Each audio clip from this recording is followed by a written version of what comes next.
Good morning, everyone, and welcome to the Spin It Social Hour. My name is Stefan Kaplan, and it is an absolute pleasure to be here with everyone this morning. Oh, I see that we are having some technical difficulty for a second. Apologies. 1 second, please. With the focus. Apologies, folks.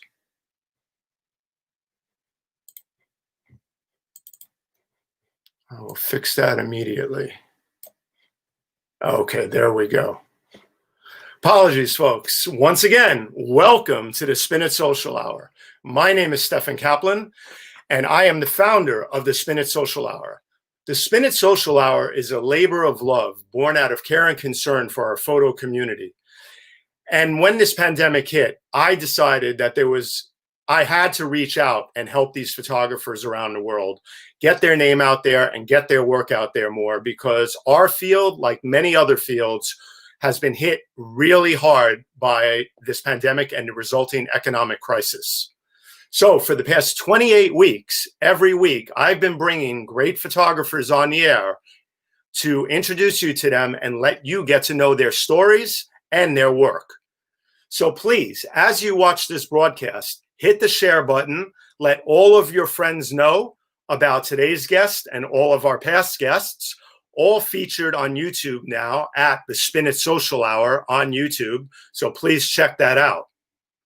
So I am a social media and visual strategist and a former New York Times photo editor. I spent 15 years as a supervising photo editor for the New York Times wire service, and it was an honor and a pleasure to do so. And along the way, I met hundreds, if not thousands, of photographers around the world. And it is now of great service that I do this show and that I am honored every week to bring on different photographers from around the world. This week's guest is no exception. Stuart Dryden is a great photojournalist from Calgary, Alberta, Canada. And we are going to get to Stuart in one moment. I have also worked with the likes of the Pulitzer Prizes. I have worked with the Jackson Charitable Foundation. I work with Sri Srinivasan and his DigiMentors group, producing live streams around the world for many different organizations. And of course, I am my own brand, Spin It Social. So please connect with me at Spin It Social across the board on Twitter, Facebook, Instagram, YouTube, you name it, even my email, spinitsocial@gmail.com.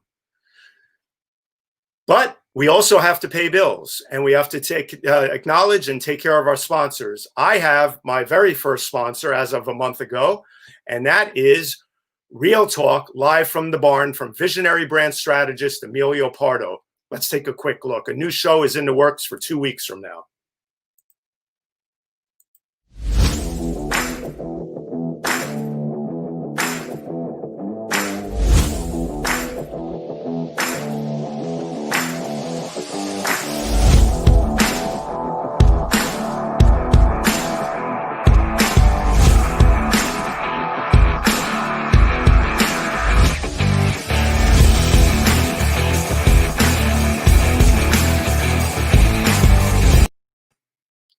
Real Talk, live from the barn, a show that focuses around all issues relating to COVID-19, from the economy, jobs, racial matters, etc.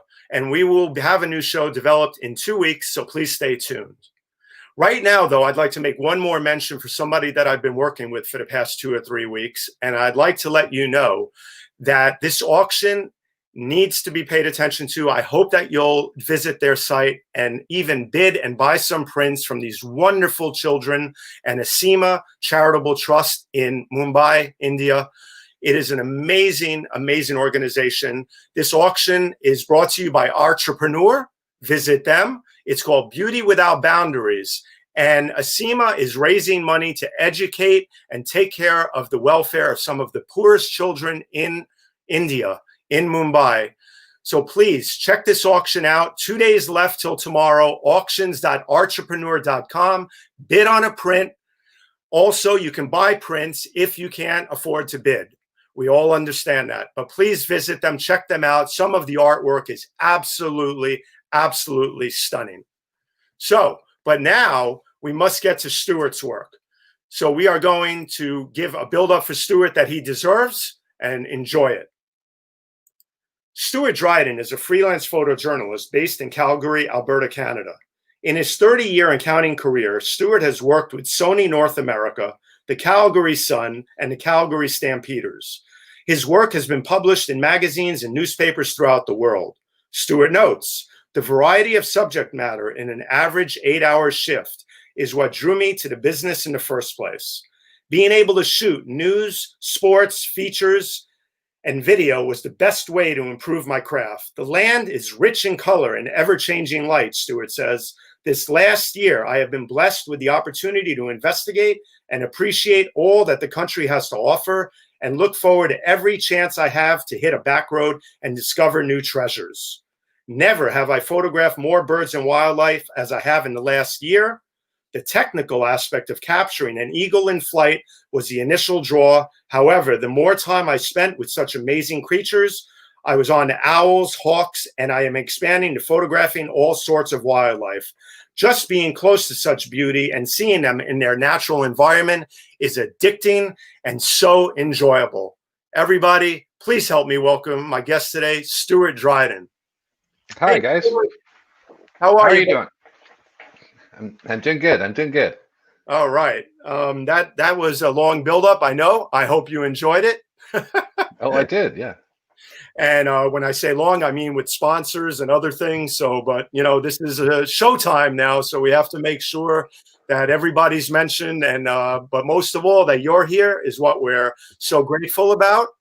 And so, Stuart, tell us a little about yourself. We're so thrilled to have you here.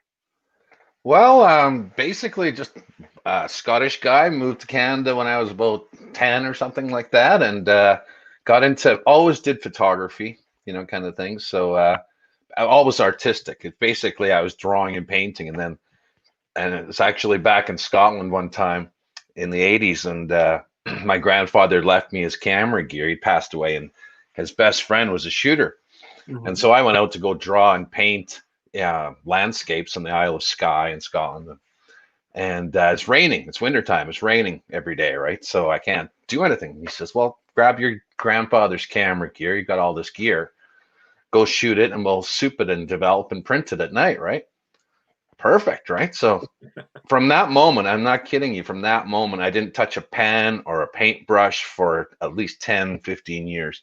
I was just right in, both feet in photography. I just love at first sight. So it's a good way to start. So it is. It is. So originally from Scotland and moved to Canada. Yeah. Born in Edinburgh and Inverness. Okay. I've always wanted to go to Scotland. It is high on my bucket list. It is an amazing place for photography. In fact, it's funny because I never shot landscape unless I was home. As soon as I got off the plane, I would shoot my brains out for the entire month or whatever I was there for. And when I came back to Canada, it was just like, a little Lake Louise or maybe the island or something like that. But it was mostly, news stuff and whatever, But as soon as I got there, I went crazy. So. Well, your work has jazzed me up again this week because, we're dealing with a lot here in the United States, and seeing your beautiful photography this week, curating it, pulling it together for the show, brought me back to my photo editing days, number one, as every week does. But more importantly, it refreshed my spirit. So I thank you for all of your beautiful work. I'm so glad to hear that because, the whole thing of me doing the landscapes and stuff is, first of all, it's sanity. Yes. Second of all, is to keep sharp, Yes. And also to inspire other shooters to do the same thing, just to find something they love and go do it. That doesn't have to be related to dollars and cents and making money and everything like that. Just do it because you love it. And I tell you, the prairie did that for me. It's just, I did hundreds of thousands of kilometers through the prairie without even thinking about shooting. And now I do about 50 kilometers an hour. I used to do about 140.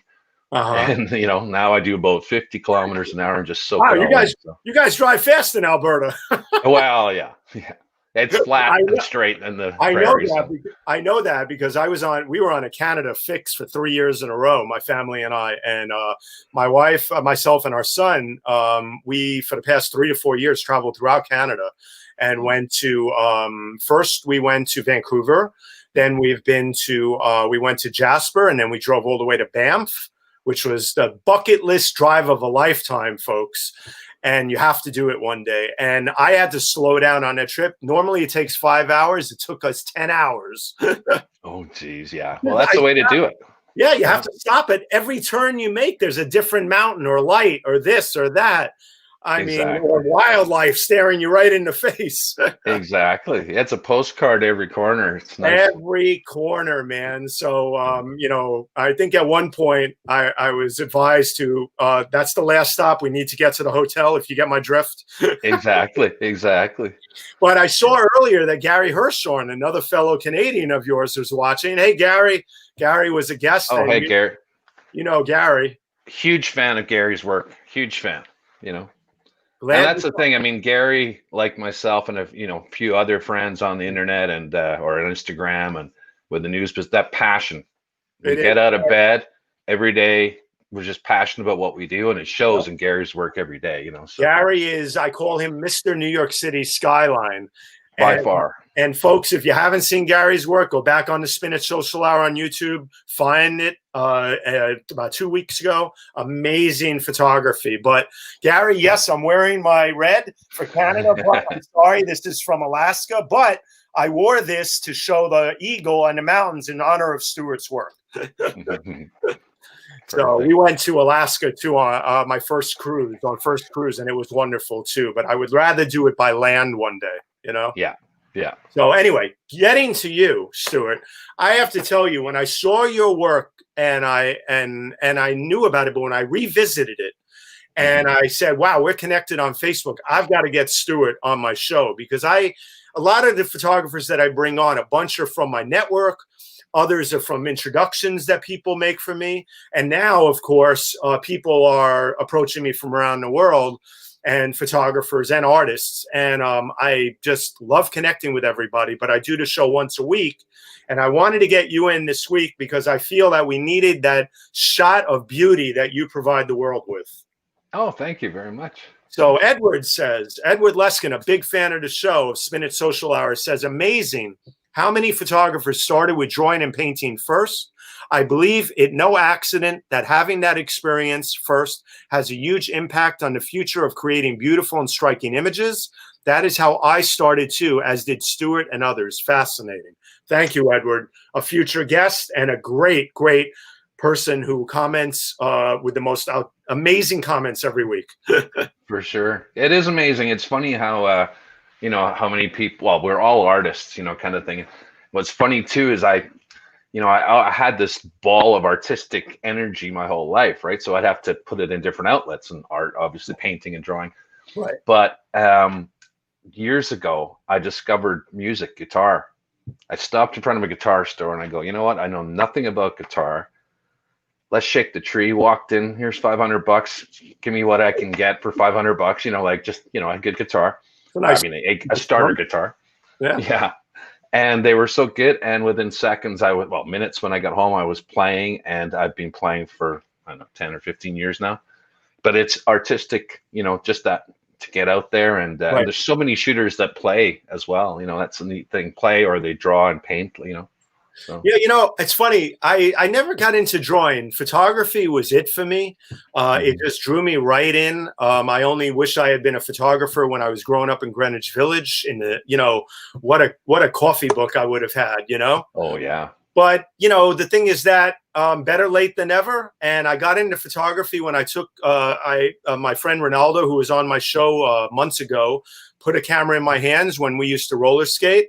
And he was like, buddy, I think you really like photography, judging by what you have told me about mine. Why don't you take this camera and go shoot, Exactly. So I started doing that, and I got the bug. And then when I ended up at Brew College, I ended up taking a darkroom course and got hooked being in the darkroom. I so miss being in a darkroom. How about you?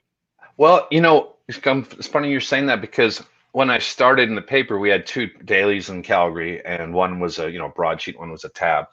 And the Sun, the tab, they did all their shooting, developing, printing, everything themselves. The shooter did. Where at the Herald, it was like pass it off to a lab tech, and someone edited your stuff and someone printed your stuff. There was no hands-on, Right. That was the key thing, along with the people. The people were night and day. I mean, in the tab, they were really supportive and really helpful and stuff. Sure. But the developing, and in the darkroom, it's another key thing is that I did at least 10 years in the darkroom doing film and shooting and doing our own stuff. But the key thing is that you would debrief with your guys, your fellow shooters for at least 2 hours at the end of each day. So that jokes and the stuff, but it kept everybody going. You created this bond that the Herald guys never had, so you're this team, which helped us every day, beating them. And but more importantly, like good things and bad things. So if you're at a really horrible event or whatever, you come back and they'd know that you'd been at this plane crash or whatever.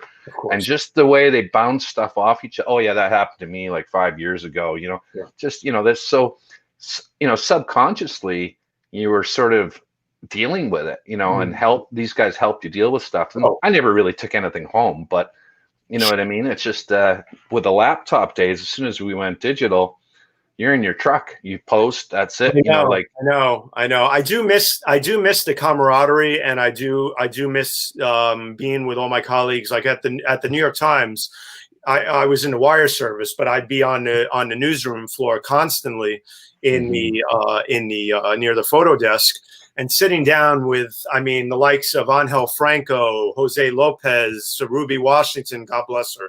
Ruby left us about 2 years ago. All these legendary photographers I got to work with, Sarah Krolwich. I'll go on. And I will give it one more shout out right now that just popped in my head to Dith Prawn, legendary photographer, of course, legendary human being. Who passed away quite a while ago. Of course, The Killing Fields, everybody knows about The Killing Fields and other movies. But being with those people, like you said, you could either sit down and you're discussing matters of the day, whatever the topic, whatever's going on, or half the other time you're sitting there in such great rapport and relationships. And once everything went digital, a lot of that, even these days, I haven't been in a newsroom in a while, but they're in and out, Yeah. And I mean, you feed off each other too, because you're seeing each other's work, and it's like, how the heck did you do that? Oh, that's called slow second curtain sync or whatever. Or how did you get that light? And one of the funniest things I always say is when I first started in the dark, with the paper, and I was freelancing and working for a weekly that was part of the paper, but I would walk in there and a buddy of mine would say, oh, see the light on that shot? Or, well, look at the light outside. Isn't that wicked? And I'd be, oh, yeah. Absolutely no idea what he's talking about. Seeing light. Light is huge. Light is so much of a shot, right? Yeah. But I mean, like you learn stuff every hour you're in there from each other. And they learn stuff from you, because, we have our own strengths and weaknesses, you know what I mean? So it was a very key part. And luckily we had that bond. So when we went digital, we still had that friendship. We still had that, we'd meet up after hours and stuff, but very crucial time. Well, I'm watching the screen right now because I know the minute I put this image up that everybody's jaw just dropped. And also I have to say that, folks, we are streaming live the Spin It Social Hour on LinkedIn, YouTube, Facebook, of course, where we are right here, and Twitter. So platform of choice, no problem. You can go to any platform and watch the Spin It Social Hour now. Please check it out. And today we are going to go through some more of Stuart's work. And I have to tell you, Stuart, the minute I saw this shot, I said it's going to be my main promo card for the week. And it was the first one I put out there this week because, wow, tell us about capturing an image like this and in the beautiful land of Calgary, Alberta, Canada.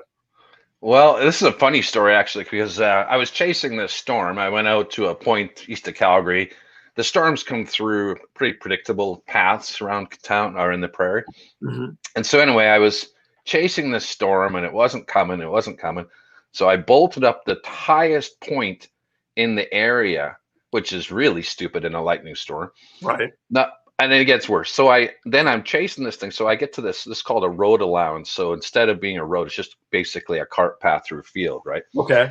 Which you can drive on. Right. So Yeah, anyway, I see the tracks. Yeah.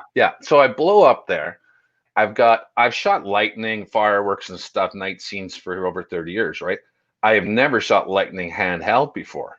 But I had the Sony A9, 20 frames a second, really good in low light. I had a 12 to 24 on. I jump out, I aim at the sky, and you get your timing for lightning, and I sat on it at 20 frames a second. But this is shot at 20, so that lightning strike is like 100 and some yards away from me, right? So it was funny.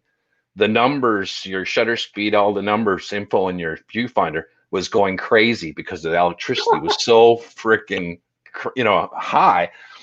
And my hair standing on end. I get out there, blast off this frame. This lightning strike hits. The boom just about blew my hair back. And then it just starts thumping down with hail and rain. So I jump in the truck. But that shot handheld 20 mil or 12 to 24, so 12 mil. And it was crazy. So I'm lucky to be here to tell you about it. It might have just been in my camera. We're glad you're here too, and we're glad your hair survived too. Well, yeah, exactly. It's still up on air, Well, I have to tell you, I've experienced driving throughout many big roads in Canada, and with the travels we've made. Clark White, wow, thank you for being here from LinkedIn. Thank you so much, sir. Pleasure to meet you and pleasure to have you here. We have, I premiered on LinkedIn last week, and it is such an honor to be streaming live on LinkedIn. I can't tell you. It is truly one of my favorite platforms, and it is the platform of choice for professionals around the world. So I want all these professionals to know my photographers and know who I bring on here, because I want to help you guys get work and get I want people to learn about you, because like we said at the beginning, this show is created because the pandemic has hit everybody so hard, So, but my point with this photo was going to be, I was driving in some storms going to Canada and other places. Man, let me tell you something. Having storms in the city and New Jersey and places is one thing. There's nothing like being out in the open road in Canada and other places, and one of these big storms hits. It is an experience that you only hope you get through. Yeah, indeed. Thank God for radar. I use my radar in my apps.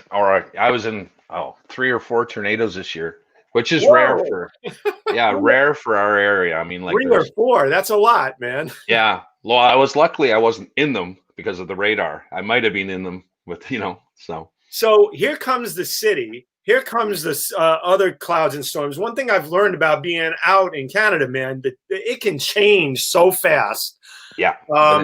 Tell us about this. This is something out of Close Encounters of the Third Kind. Yeah. Well, first of all, anything that's on my IG feed or anything that's on my, I don't use, I don't sandwich images or any kind of weird stuff. It's all in camera, I just work a basic edit. So what this is the back end of a major storm, and the cloud, the circular pattern, the little bubbly clouds underneath the bottom in the gray area. That's called mammatus. Right. So that only really comes out at the end of big storms. Right. I find anyway, it follows big storms. So now we've got the mammatus, which by itself is always good. But now we have sunset. So, you've got the peak for the Rockies. That's the Rocky Mountains are basically causing the shade.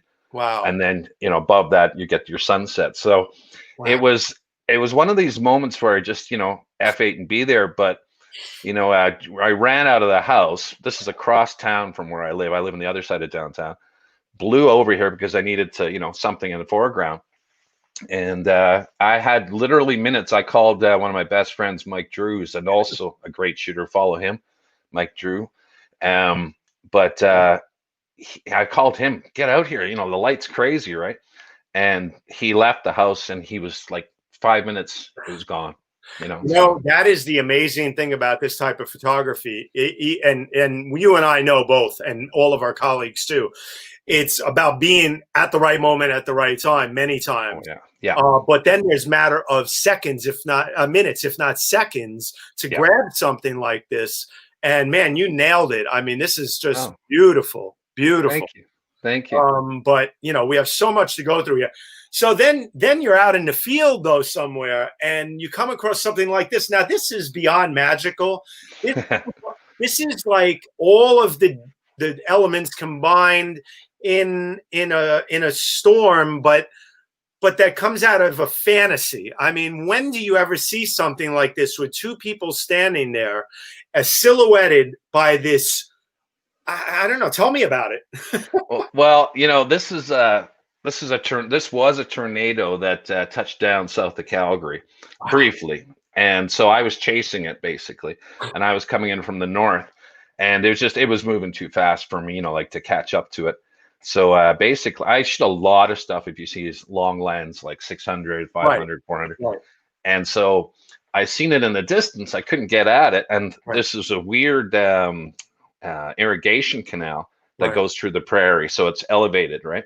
And these guys are gawking at it, and I actually, it's funny because I hit a dead end. I'm just basically concentrating on the storm. I wasn't looking at the map where I was going to get cut off with stuff like canals, and so this is in the foreground, and I just, you know, again shooting 600. Mhm. I think it was 600 on this one, and just crush it. So I like to crush, you know, compress stuff. Yeah. And so, yeah, the effect was, and again, that's not Photoshop. That's not, Oh, no, you know, no. whatever. One thing Yeah. everybody should know, and Stuart, I love the fact that you do this on your website, which I'll show in a bit. I'm reading from it right now. It literally says, and folks, this is a real professional here.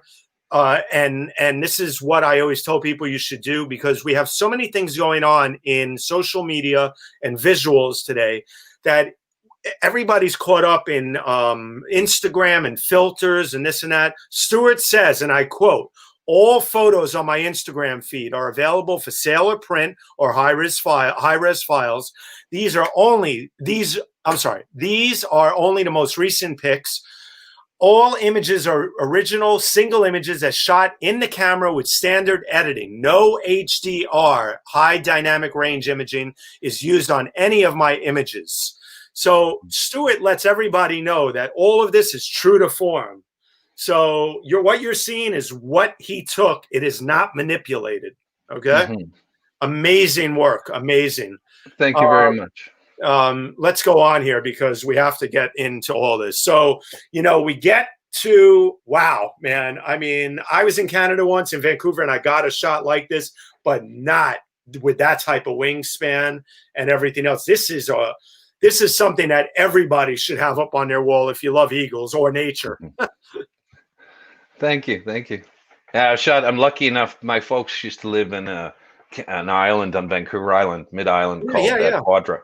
And so I used to have access to these amazing creatures, like, you know, and what is the average wingspan of an eagle like this? Do you know, Stuart? Oh God. I just put you on the spot? I'd say 6 feet or something like that. Wow, you know? 6 feet. That's 5 feet, 6 feet. Yeah, they're impressive, you know. Incredible creatures. They're just so majestic and beautiful to watch, you know. They're incredible. Like, I mean, this actual bird, this shot here, they sit up in the trees, and it's called the Inside Passage. So when you were taking your cruise to Alaska, you would have passed right in front of my folks' house and this town, Campbell River. And so they fish there, but it's a good couple of miles across, right? And they'll sit there in the trees and sit there, and all of a sudden take off out of the tree, go to the middle of the passage, and come back with a salmon. You know, in some cases they pick up salmon that are too heavy for them, they drown, or they'll actually have to swim back because they can't. But once they're hooked in, they can't unhook, right? So I've seen all that stuff and photographed. Now that I never knew. Once they're hooked in, they can't unhook. Very rarely, especially if it's a big one. You know, like they're locked because in. I guess their claws are so sharp and deep that they're so dug into the prey that they captured. I never knew that. Once they're locked in, they don't, until they get in a tree or somewhere, they don't release. Yeah, I actually have pictures of one that actually swam from a quarter of the way out back with its wings, and again, it couldn't get up. It was just exhausted. Wow. And Yeah. And another one was coming. Actually, I think that was in my feed as well. Was it was so heavy, this fish is actually skipping along the water. So he's got it locked in, but the tail is skipping along the water. So I've got the skip marks in the water behind. And he Wow, get to the that is shore. You could have so walked up and petted him. He was just exhausted. that is so cool. By the way, Oh, yeah. shout outs to everybody watching. We have 25 live viewers, and we also have over 70 comments already. Do we have any comments or questions for the screen that we can put up? That just in case, we want to make sure that we're giving shout outs. By the way, a shout out to my dear friend Chitachi, Dr. Tachi, we call her, of Mediascope. Christine DiSavino, a great photographer, says beautiful photography. Christine specializes in family portraits and infant photography. Look her up in New Jersey and New York. Christine DiSavino, an old friend, a dear friend. I have to tell you, it's wonderful always having all the viewers. Please, thank you for watching the Spin It Social Hour. Make sure you hit share. And let's move on. So, Stuart, we're talking about eagles here, but I am a huge fan, and I just love and adore this shot of this. What is it? A white owl or a gray owl? A snowy owl. A So snowy. they're Arctic. Yeah, an Arctic owl, a snowy owl that comes through Calgary. In fact, they should be here in the next couple of weeks. Oh man, I could look at this all day long. I could put it up on my wall and sit down and just stare at it and be relaxed in a matter of minutes. They are amazing.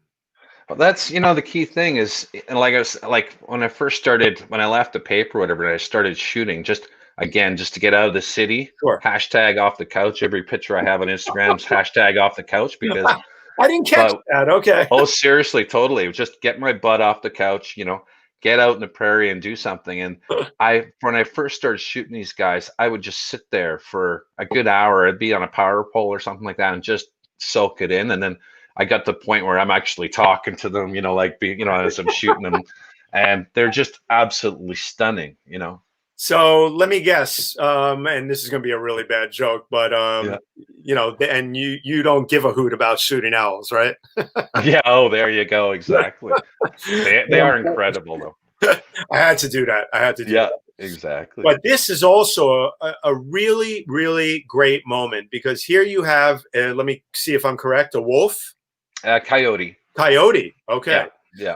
In the prairie somewhere, and just beautiful contrast between the prairie, the snow, the frozen land, and the perfect silhouette of this coyote standing, or right there, obviously probably looking at some prey, luckily not looking at you. Yeah, exactly. Yeah, you get these magical moments when you're out there, and again, it's first of all, it's F8 and be there, but you have to be there. And when you're out there, right, and you're driving 50 kilometers an hour or 30 miles an hour, the stuff just opens up. When you're driving at 100 miles an hour, you see nothing. Wow, you know wow. And so, but these photos, of the owls, of the eagles, of the wolf in the prairie there, of this, what is this bird? That's a good question. This is on the island, actually. It was just, there was so many different birds, on going along the water fishing and stuff. Right. So it just happened to pick it up. I have no idea. That's the other thing. I'm not a birder. I'm a guy that shoots birds. I've learned the names of, All right, birders. Birders out on Facebook, Twitter, YouTube, and LinkedIn. Let's hear it. What is this? Yeah. Actually, a good point is, again, the reason I started shooting wildlife and stuff like that, the birds especially, is because one of my key strengths was sports, action. And the birds are the best, thing to practice up your skills on. The autofocus systems now are incredible, like the Sony's tracking and everything. This was actually shot manually. It's funny we're talking about this. One of the things, that's one of, sorry to cut you off, but I got to bring this up because it's important. This is one of the reasons I selected this photo from Facebook and cropped the whole thing and put it in the slideshow, because I didn't do this intentionally to show all this other stuff, folks. All my photos are clean in the slideshows, but I wanted to show you the hashtag there, Sony and manual focus. Manual focus, that really takes, to this day, some real great skill to be able to capture a bird in flight like this. Well, I grew up on manual focus, and I prided myself. It's an art that, like Gary and the guys that shot back then, Right. It's something that you really had to work on, and I worked hard on it. So I was so proficient at it, like for sports and action, that I actually shot manual for a good 2 years after autofocus came out. Right. It's just my manual focus was more predictable than the Right. autofocus at the time. Oh, So yeah. what's happening here is I used a Nikon. I have a Sony A9, and my longest glass when I left Sony was my 300-8 Nikon.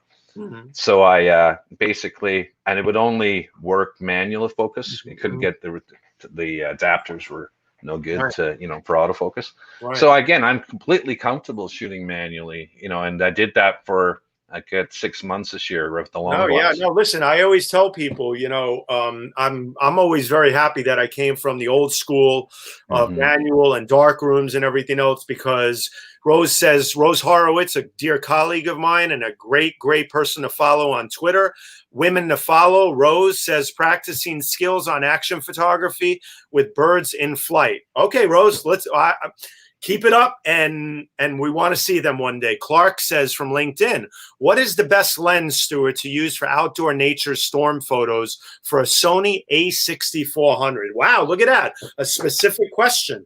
Yeah, well, I mean, for the long lens stuff, the 7200 is a standard, it's a staple. The other wide angle, you can go like a 24-70, that kind of thing. And for the wide angle stuff, if you want to get, like the drama, but for a lot of these shots, they're, well, with your 6400, it's a crop sensor, so it's going to actually give you more than 200. It's going to give you about 300 mil.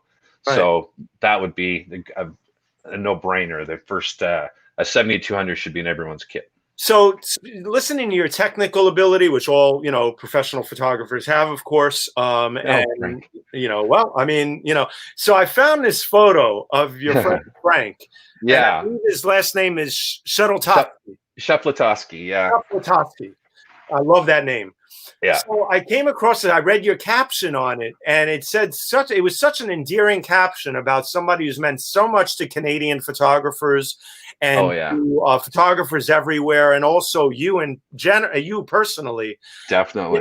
I had to tell you, I'm sure you picked up mad skills, as the youngins say, and also just think so much about him and everything. What does Frank mean to you? Oh, I'm so glad you brought Frank's picture up, because I was going to talk about him anyway. Frank worked at SAIT, which is a journalism or technical college in Calgary, and they had the journalism program, which I'm a grad. Okay. Frank got like 99% of should take 99% credit of me being in the photography business. Wow. Because he was a second-year instructor. We're very good friends still, Like we're actually out there shooting the other day. Oh yeah, I took him with me. We went golfing and then we went shooting. So this is from the other day. Yeah, this is just last a week and a half ago. Wow. So, wow. Yeah. So Frank, actually, the story with Frank is I joined SAIT, went to SAIT just to do photography. I had no real intention of doing newspapers at all. Like it was just basically just photography. And I went first class the first day. They're teaching me how long a camera strap should be.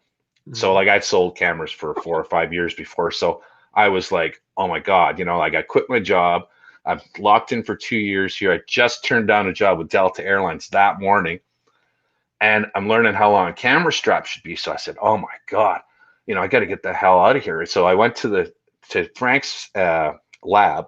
He was a second-year instructor. I go, Frank, like I've screwed up here. It's like they're teaching me how long a camera strap should be.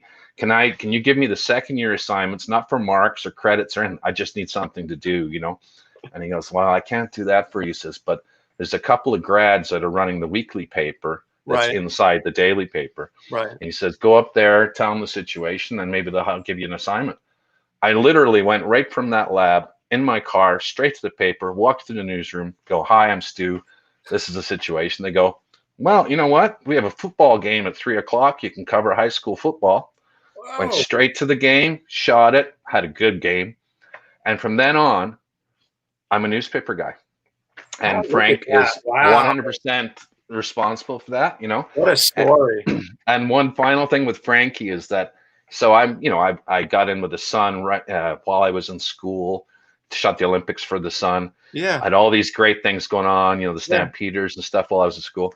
And so anyway, I go home to Scotland for a while shooting, and I come back and I said to Frank, can I use your dry mount press in the second year lab, right, to print, for these prints I've done in Scotland? He's like, yeah, no Sure. problem. So I go in there and he goes, I didn't know you could shoot landscapes. What the hell? When have you been shooting landscapes? I go, well, the only time I shoot landscapes is when I'm home in Scotland. He go, oh my God. So that, was in the back of my head all the time, just the way Right, he freaked out, right, right. and I mean, I always loved shooting landscapes. I started shooting landscapes in Scotland, right? When I first started shooting, but Well, he had never seen it, so it's funny. listening to this and everything, you can't just tell the story. You got, hold on one second. Let's see. Okay, so hold on one second here. Yeah. I was trying to do something here. Yep. Okay. Well, we're gonna try to do something here. Give me 1 second, please. I'm having a little technical difficulty. Give me 1 second here. Yeah. This happens sometimes, folks, in the nature of live streaming, the beauty of live streaming. We're always trying things, and then next thing you know, it doesn't happen. Well, while you got Frank's picture up though, and going back to Please, he go ahead. inspired so many shooters across the country, and most dailies or whatever, daily newspapers and different situations, there's going to be usually one or two shooters that came through Frank, and if they didn't come through Frank, they know of Frank, Right. and he worked at the Herald in Calgary and various papers in BC, and he's like, he's just one of those guys that really gets behind you and encourages you and listens to you, and he's a big fan, but he's a great shooter. And another thing about Frank, like Frank and a whole bunch of other fellow shooters that newspaper guys, they retire, they get laid off, they whatever, and I mean, some of them, their photography goes off the cliff, like they just stop shooting. I get them on Instagram, and it's a perfect outlet, like to showcase your stuff. But more importantly, just do something that you love, like to get out and shoot something like Gary in New York, like me in the prairie, like Mike Drew, another buddy of mine that, knows the prairie inside and out. It's just go out there and shoot it, and then post it on Instagram. And Frank has started posting on Instagram, and One Eye Looking is his tag on Instagram. Yeah. One Eye Looking. I love that tag. I'm sorry, I had to check with a technical person, because for some reason I can hear you can hear me, but I wasn't able to hear you for a second, so I just had to check on something. Okay. So, but yeah, so no, it's just that's a key thing about is that how Instagram, don't do it for the money, don't do it for anything else. Like, you're out there for you, shoot what you want to do. Frank likes to do a lot of macro. He likes to do, you can mix it up, you can be on one theme, but it's so important. And I mean, when I first heard of Instagram, why would you give your pictures away? Or I thought it was something you did with your phone. In fact, I had 8 posts when I left the Sun. I had 8 posts on Instagram, and most of them were done with my phone, So really, it's a key thing, especially guys that are used to filing. Like, Gary was talking in his show last couple of weeks ago, how we're just so so used to shooting and posting on Instagram.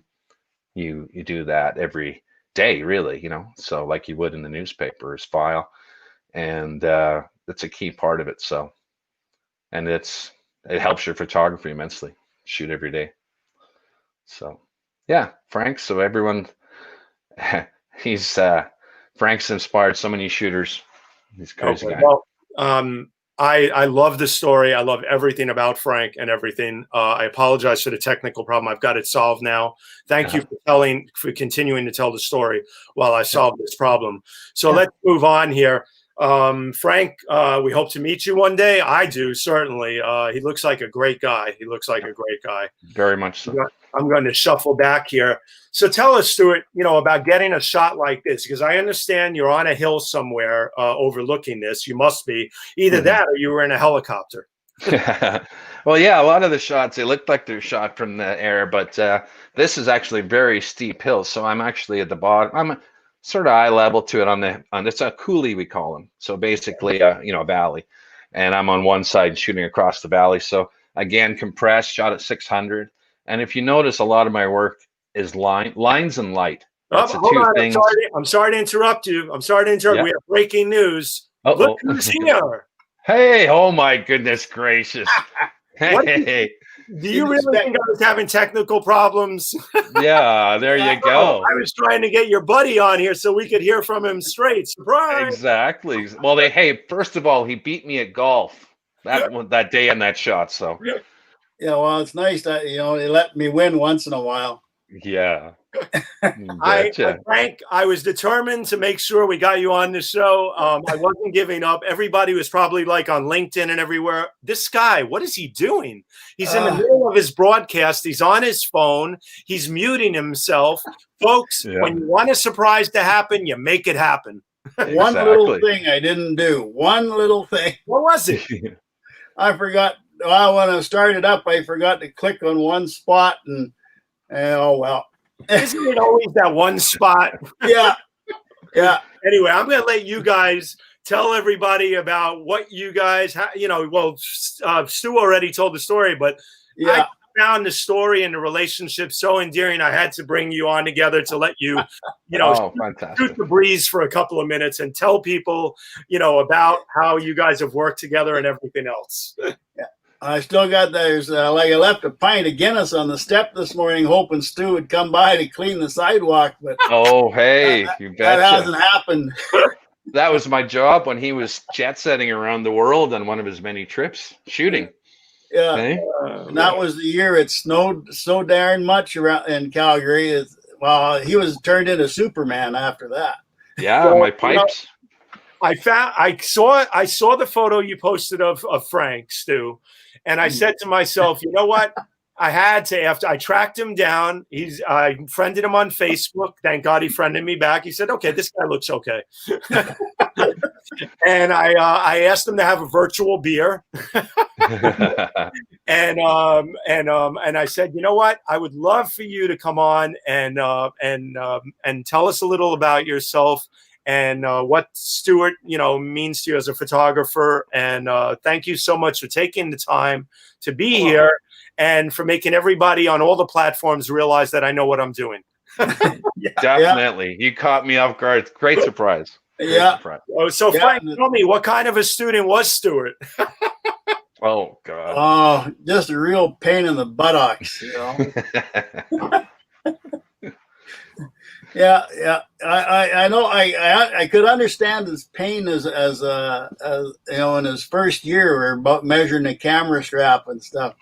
But that was a funny story, and a true one though. Well, the funny thing, my first camera that I had back in the days that my friend Ronaldo put in my hands was a Nikon EM. And the funniest thing about that was the first thing I put on that camera, because I couldn't find a regular strap, and my grandmother wouldn't buy me a strap back then, was I put a guitar strap on it. Oh, that works. Nice and wide, doesn't cut in your neck. Yeah, that works really good. So, Frank, where are you living exactly? Oh, I'm in Calgary. I'm up the road from Stuart, several blocks. Okay. Born and bred? No, I'm actually from L.A. You're from L.A.? Yeah, Lethbridge, Alberta. Oh, okay. Oh, you got me good on that one. I'm like, wait a minute. You're from Los Angeles? Yeah, I was forcibly moved to Alberta, but it's worked out quite well. So tell me, Frank, as a former photojournalist, as a former teacher, as always a teacher and a journalist, pardon me, not a former, what is the most important thing that you can convey to people out there that, about photography that will help them do better taking pictures? Well, first of all, always have your camera with you. Rule number one. Otherwise, you can only talk about the ones that got away. And my old sports editor when I was a writer in the sports department, I came back one time after a big Donnybrook at second base, and I'm all excited about it. He says, look, Frank, he says, don't tell me about it, write about it. So I used to tell the students, don't talk about it, show me. Yeah. Right. And that's one thing, you know, show the picture, get the picture, then you can show it and do whatever you want with it. Well, That'd be number one. yeah. And I guess nowadays you don't have to worry about make sure you have film in your camera, because I think now you're always loaded and ready to go. Right. I got sent on a quick turnaround assignment to shoot or photograph Lee Aaron, who just happened to be in town with her band. And I'd been shooting very exciting assignment earlier in the day, shooting gnomes, you know, Right. for a feature page. Right. These garden gnomes, they're really exciting stuff.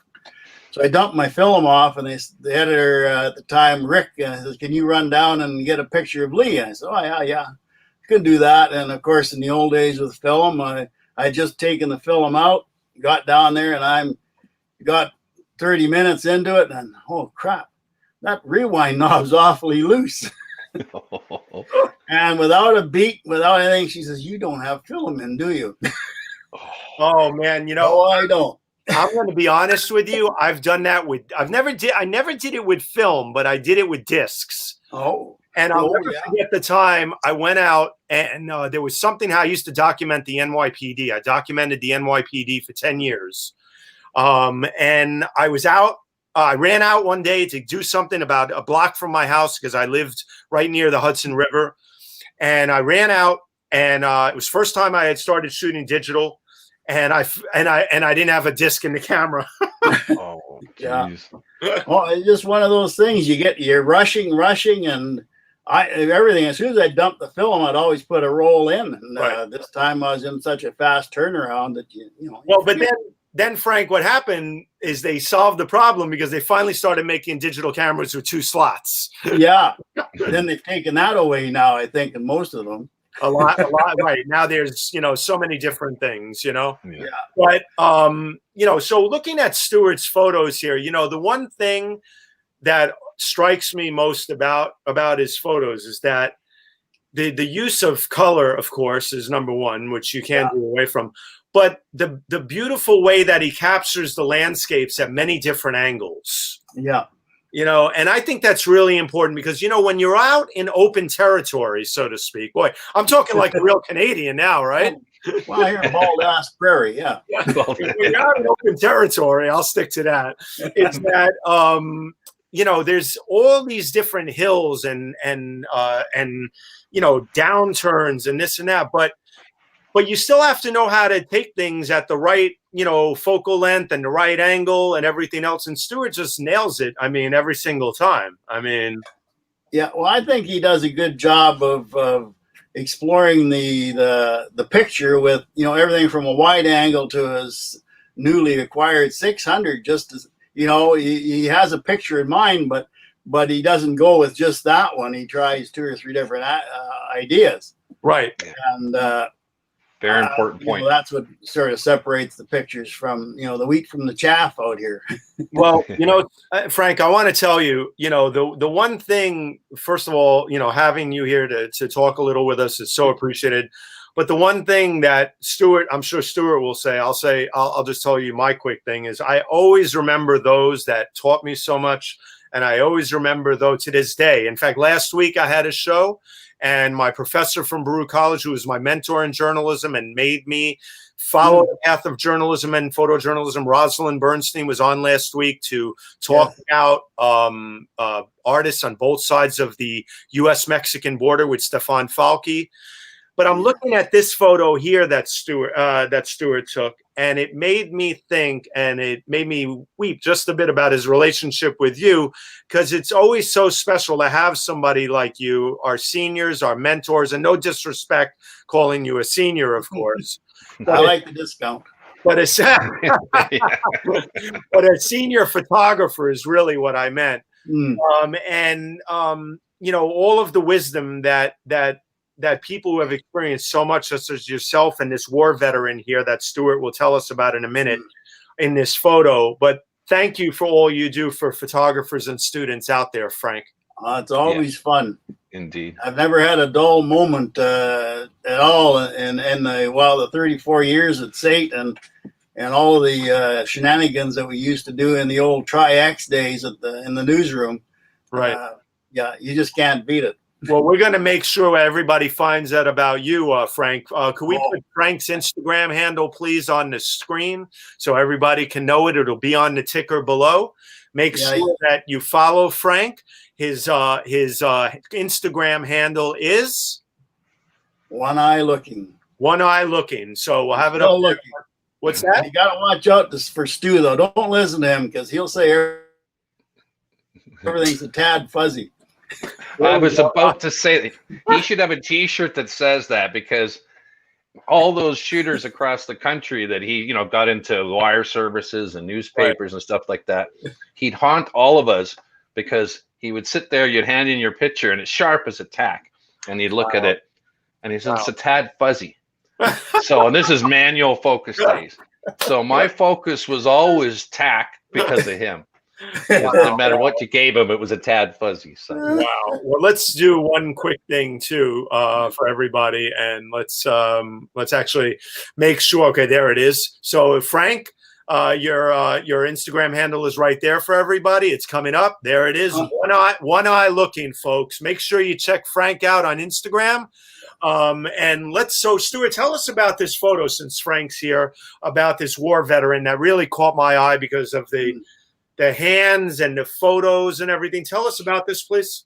Well, it's funny you picked this shot, because this gentleman actually took this photo in Korea, and he's so this is a scene in Korea that he actually photographed himself. Wow. Back in the day. And so he was a vet and stuff like that. And it was part of a photo essay, which is another thing that's gone by the wayside, which basically, this video, but it was part of a photo essay, and this was actually the tight shot in the photo essay. Wow. And just to, the age of the hands, and such a cool story to have it tied in. And we're talking about photography, Yeah, no, well, that's, that I have so many of my grandfather's old war photos from the Korean War and other things in a box that I have to put in an album one day. They're all well preserved, but they're in a box. And many will say, you're kidding me, they're not in an album yet. I know. So many hours in a day, I've got to do it. But it's the contrast between now that we know, we're looking at a photo that this war veteran took, and his hands, it only makes the photo even that much more powerful. Thank you. And I like the color versus the black and white in the same, just the tone. So no. I always said, the hands, the face from many people, portraits reveal their eyes to the soul, and his hands are that much, as much hands to the soul, if you would call it, as eyes to the soul, Yeah, exactly. But there you are, Frank, running through the hills here. Yeah, he made me walk up that hill too. I could have had the big one out there right on the hill. Well, his face was changing color. I almost had to jump in the truck and back down the hill to pick him up, but he made it. But I have to tell you, I also love your. This is sort of like beautiful abstract work. Oh, thank you. It's wonderful because you have that beautiful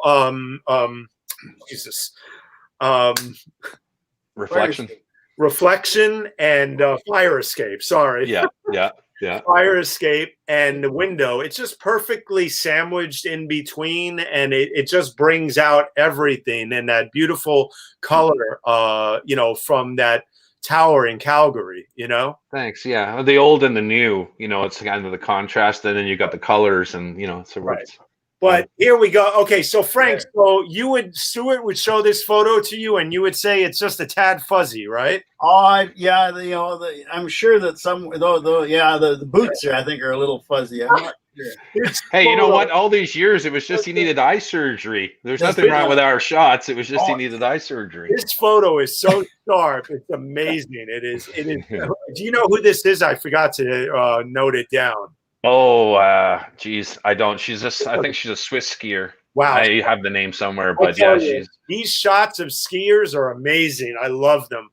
Oh, thanks. Love them. Yeah, that's that Sony A9 at the World Cup at Lake Louise, and insane camera.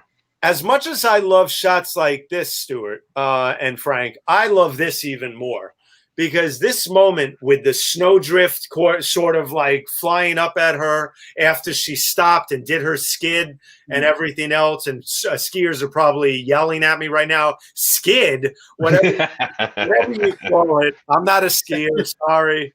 Yeah. What an amazing, beautiful moment when the snow is sort of enveloping the whole area, Thank you. And I mean, that's the thing a lot of like rookies or whatever might not understand is that, you might be an event like the World Cup downhill, they're coming at you 100 and whatever. Right. There's shots everywhere. There's shots at the finish line. There's shots in the crowd. There's shots, wide shot. They just have to see them, Absolutely. And then, of course, you worked with the Calgary Stampeders. Had to give a shout out to the Stampeders. And photo here, a great photo of hopefully a touchdown. I don't know. Yeah, it was. Yeah. It's, Sorry, I wanted to also reflect. I found this photo. I do a lot of digging on people when I'm digging on things. And I was just captivated and also just touched by the amount of people that showed up for this memorial and I presume funeral for this photographer. And I hope you don't mind, but I wanted to show it and show the beauty of all these photographers getting together to honor a colleague. Yeah, a great guy. Perry Maw was his name, from the Edmonton Sun, daily shooter. Well, fantastic guy, fantastic shooter, and we have a very good, tight community across the country. I mean, it used to be tighter in the days, but we all got together. Frank was there with us on this one, and I wanted to acknowledge you can put your hand in front of your face fog day, wasn't it, when they were trying to drive up? Yeah, we took a couple of bites out of the seat driving on that highway. It was pretty bad. Oh man, but I gotta say, it's the photography community is so tight, and it's wonderful to see all of these colleagues together to honor another photographer. So I wanted to give him a shout out in passing. But you started you started really young. I did. I think I was about 7 or something like that. I got the 110. And then progressed. See, that's the flip flash. I progressed to the built-in flash. But I mean, I basically all our photo albums, family photo albums, were shot by me. I started on a Polaroid myself. Yeah, exactly. The funny thing, my dad loved photography though, and he would have these cameras, but he didn't know how to use them. Well, and so you go to Lake Louise or go to Scotland and try pictures of the family. Well, they're all out of focus. They're 4 stops over. I take the little shot with a 110. That made the photo album rather than the paper, I see you have a feline assistant here, and Judy, and my co-producer is going to probably belt me after the show, but I'm going. It made me think of bringing my co-producer on. Since you have an assistant at home, I figured I'd bring my co-producer on. He's going to be like, "What the?" Anyway, I'm surprised she's not banging at the doors here. Jonathan, I've never had an introduction like that before. It is unique, I must say. I don't know what the cat will think about it. Cats do tend to be fussy about these things. They are. Well, I wanted to bring Jonathan on, and Jonathan always has a question for our guests, and also I want him to tell everybody to introduce himself for a moment and tell people a little about himself, because Jonathan is the person that drives the car behind the scenes, puts up all the comments, puts up all the banners and tickers, and helps me every week in co-producing this show. So, Jonathan, a little about yourself? I am a full-time flaneur, a sometime writer, and a part-time tech. And instead of a true question, I think I'll sort of do something slightly different, which is one of the most scenic routes in Canada is the old Canadian Pacific routes across country. Have either of you ever photographed anything following that route?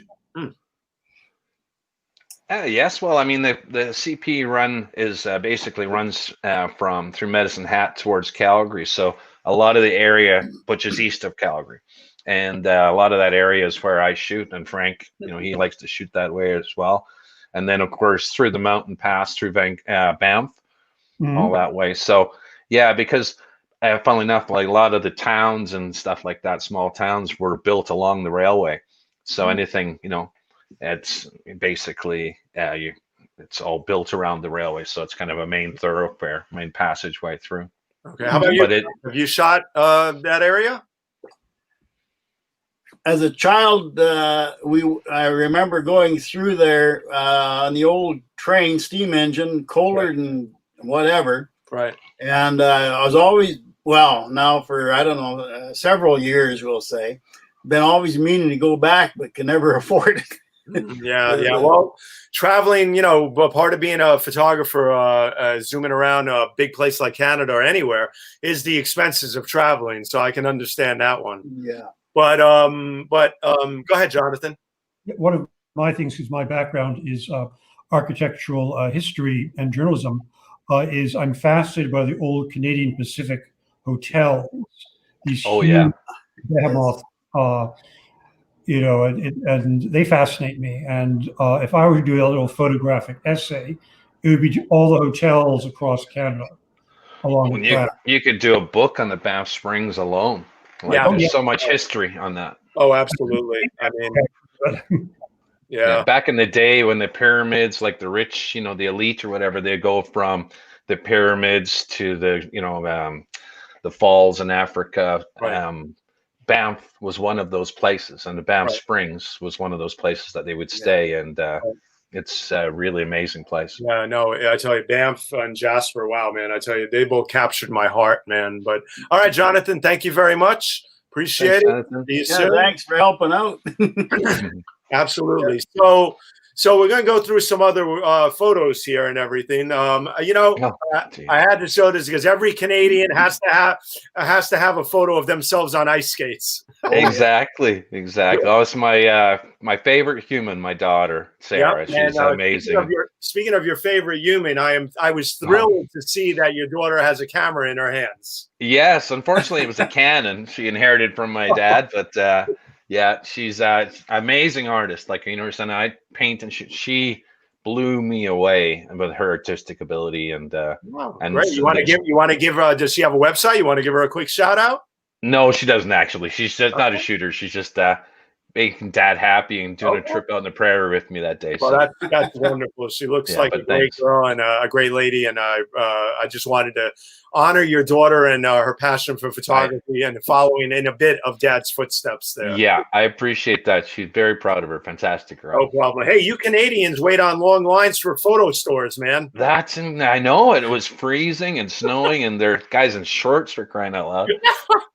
That was Black Friday last year or the year before. I just wanted to make a point of it that we're all complaining about waiting online during COVID and for food and other things. And I'm not making light of it by any means necessary.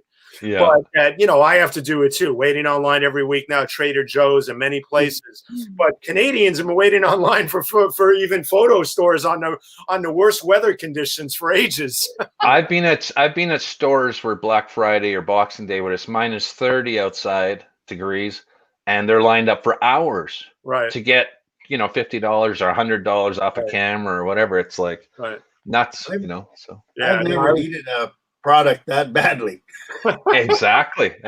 Same here. No, me neither. But some beautiful work. And one of the things that always is the best thing to me, I teach at FIT. I'm an adjunct professor at FIT teaching the fundamentals of social media. And I also throw in a lot of visual work, of course, is being together with groups of photographers, of students, of groups in general. And, I see that you do a lot of teaching and a lot of workshops. And I just wanted to give a shout out to you and your workshops and everything else. Oh, thanks. Well, just that picture that you had there was my Sony team, and we're in Vegas at this point. Oh, okay. Amazing. And you know what? I'm very blessed to have worked with great people throughout my career, throughout my working life. And the Sun, again, we were family. This is my U.S. team, and then I have a Canadian team. Well, these are top quality guys, and they're all across the states, Shout out to the Sony team. Shout out to the Sony teams everywhere. Thank you for all you do to keep photography going and help people get those great shots.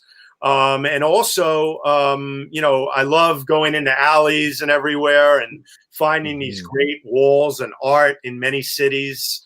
It's always a great thing. And true photography students, not always, or teams, not always staying there for the picture, but actually shooting while you're shooting them. Exactly.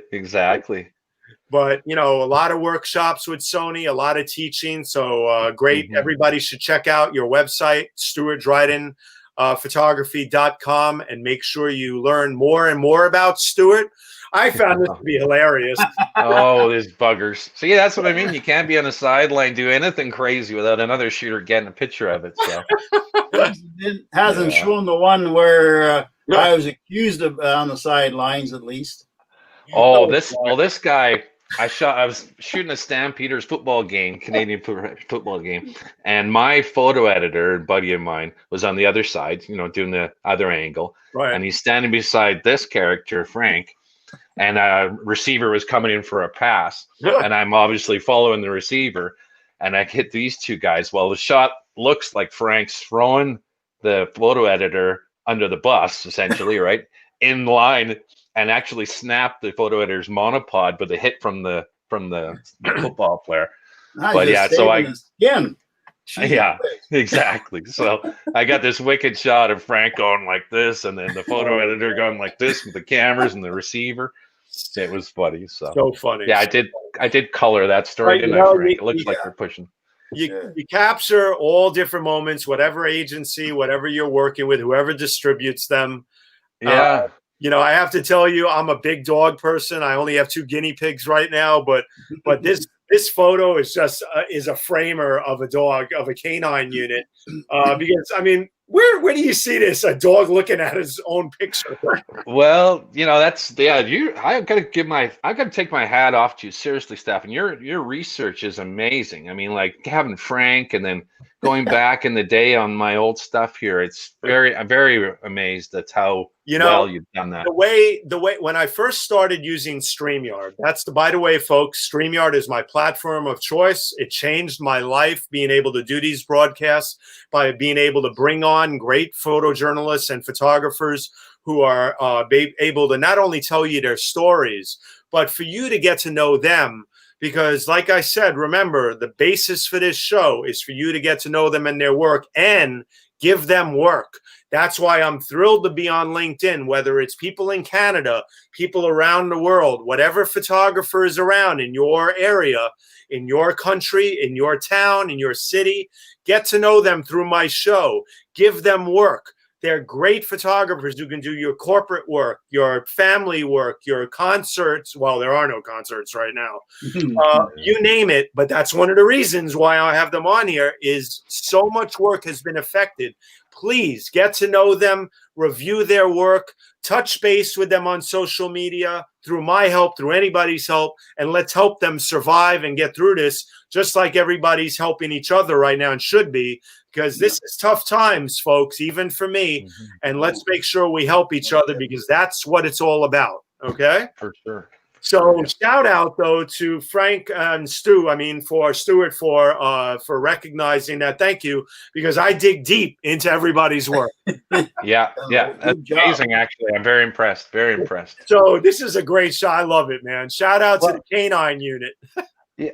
Well, shots like this is what we'd have to do every day with a paper. Is, you know, you're doing a feature shot, so you're basically trying to tell the story with the, you know, the image and stuff like that. And a lot of times you'd have elements like you've got the calendar that the dog's in, you've got the dog, and you've got the instructor.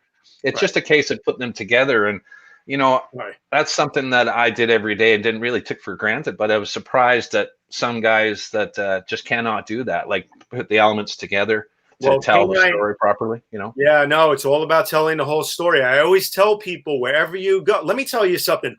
And and then we'll go through some final photos and we'll wrap this show up. But one of the things that I always said to people when I worked out there in the field is there are shots before, during, of course, and way after. Years ago, and I should have had this photo ready, but I didn't know we'd end up at this point of discussion. I was shooting the emergency service truck 1 unit, I believe, in Harlem during a really bad day, a really horrible day where there was a mass murder on 125th Street. It was one of the worst things I've ever documented. But 2 hours later, I was still on the scene, and I ended up with this photo of, and I'll show it one day, of 3 ESU police officers walking away with their shotguns held up from behind, of their jackets that say ESU, a woman ESU officer in the middle, and it looked like high noon, you know? Mm-hmm. But the point is that that was 2 hours later, and it's one of my most memorable shots out of documenting 10 years worth of work. Yeah, yeah, for sure. So always think about those moments, right, Stuart and Frank? Oh, yeah, exactly. Yeah, I mean, lots of times I've shown up to scenes that were one of the biggest disasters, I would say, in Calgary was a big, huge explosion called Hub Oil. Right. And I was on the 4 to midnight shift, and it started at like 8 or 9 in the morning. Right. And obviously I went in early, maybe noon or something. Right. But I mean, just being ready, lining up a shot, the guys were in the perimeter. Yep. I just did a long shot, and the thing blew. We could hear on the scanner that it was about to blow, kind of thing. Right. And then it blew. So all the guys in close and wide, I crushed the street, the busy area with this big mushroom cloud. It's just, you don't have to be there. Well, sure. F8 and be there as soon as you can, but sure, anytime. Yeah. Yeah, no. But, your folks on LinkedIn looking for great portraits or corporate work. This is an example of Stuart's non-landscape work. He's an all-around skilled photojournalist. Amazing work here. Look at this beautiful photo of this musician. I love the movement and just the feel and the vibe of this photo. It's just it's perfect. It's perfect. Oh, thank you. Well, again, knowing your work, but also your portraiture with your Sony team in Vegas, in Nevada. I found this. I love the lighting on this. Stuart, you should be hired by everybody out there to do this type of work in the Canadian region. Oh, thank you. And I'm going to give some quick ones here. We're going to roll through some others. Gary Hirschhorn, if you're still watching, I'm going to roll through these, but you've got some competition in the Canadian side again for the moon and everything else. Yeah. Gary owns that. For his moon shots. Yeah, Gary owns the moon. Sorry, I did not say it that way, did I? Yeah. No. Okay, let's quickly go past that comment. And let's get to these beautiful shots, lunar shots of the landscape here. Look at these, just gorgeous. Oh, thanks. And this is my favorite, though. There's something about this. It's abstract, and it's absolutely just the most gorgeous nature shot I've seen in a while of the moon and a landscape and prairie like this. Thanks. Well, Frankie and I, when I first started shooting Instagram stuff and landscape, we were bounding through the prairie in the middle of the night trying to put something in front of a moon. And I mean, looking for we're looking for windmills like this. We're looking for anything we could put in front. Well, you nail it. I mean, look at these. I mean, and then out of everything, I have to tell you, this is one of the closing shots I wanted to end on. I absolutely fell in love with this. Everybody would think it's so simple, but it's so perfect. We have clouds out here. But you guys in the clouds, man. Yeah, that's your storms, your thunderstorms, Yeah.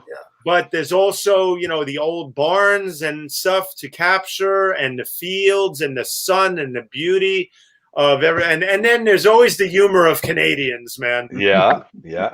This guy was actually saying he has a smile on his face every time he drives up the drive, I don't blame him. Look at that. That's beautiful. It's wonderful, man. It's wonderful. And then, whoa, something happened there. It sped by. Sorry about that. No worries. But, all of these are just gorgeous. This reminded me of the bamboo railway in Cambodia. Oh, okay. Yeah, except you'd go 50 kilometers an hour down this thing on these old. It was amazing anyway. And we survived. No, that's what it reminded me of. Absolutely beautiful, because you can see it was a very hot day. Judging by the picture and judging by the excuse me, I'm drawing a blank here. The heat, the vapor, the vapors. Thank you. Yeah. The vapors, and then all of the beautiful old barns, and this isn't actually just a barn. It's a It's also is it a grain Elevator.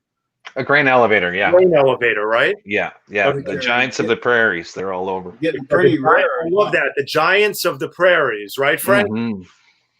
Yeah, unfortunately, they're tearing them down. So all across, they've torn down so many, hundreds of them. So I mean, there's a few, Right. and they're, Right. well, so I wanted to end, and that is I wanted to end on a beautiful note, and that is sad to hear, but we have to wrap this up. I wanted to end on a beautiful note, and not on the prairies, sorry, you term them the giants of the prairies. yeah. And they really are. They're beautiful. I mean, look at that. I mean, it's a shame that they're tearing them down.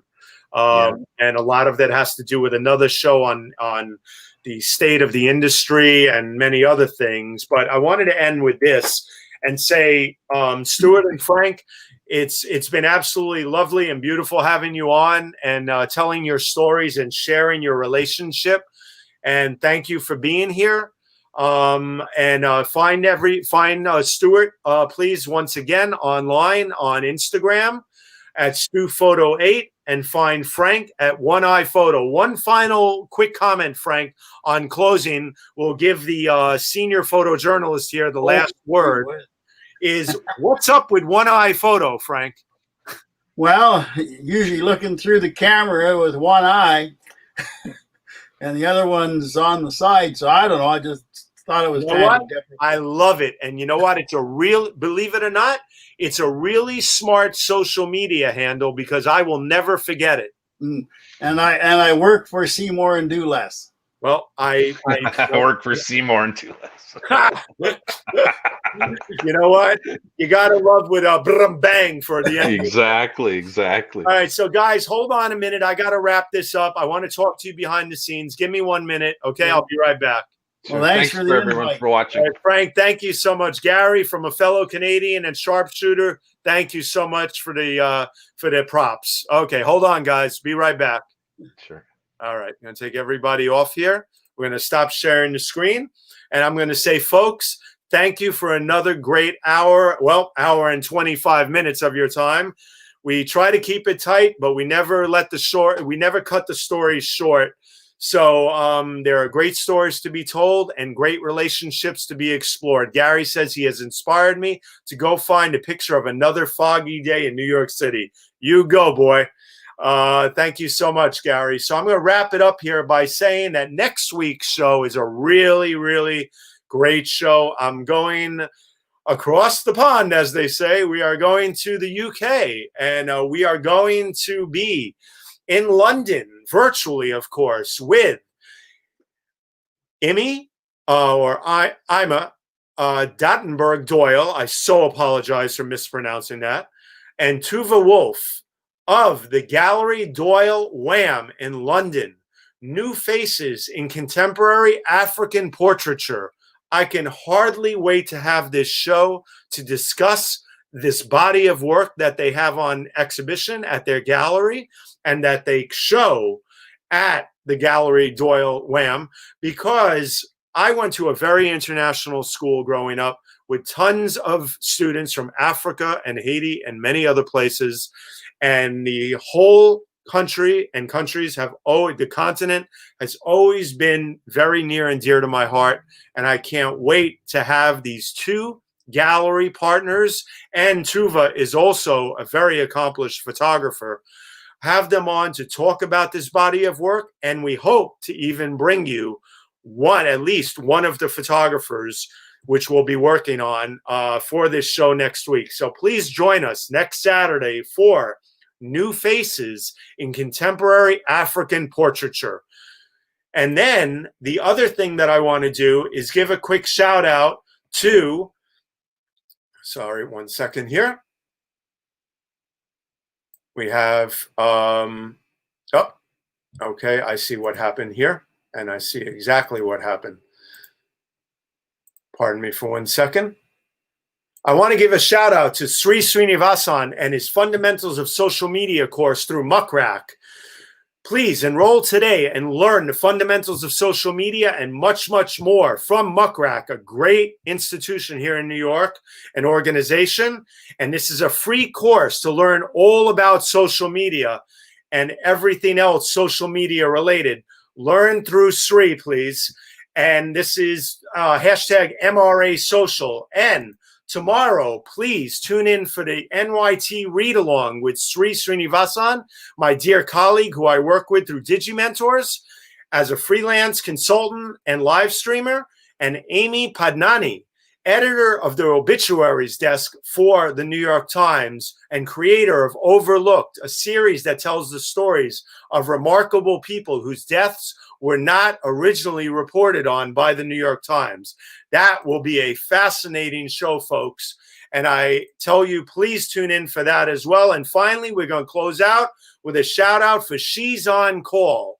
Tomorrow, October 25th, with two of my favorite doctors, Dr. Sujana and Dr. Marina, and learn everything COVID related and health related with these two great doctors every week.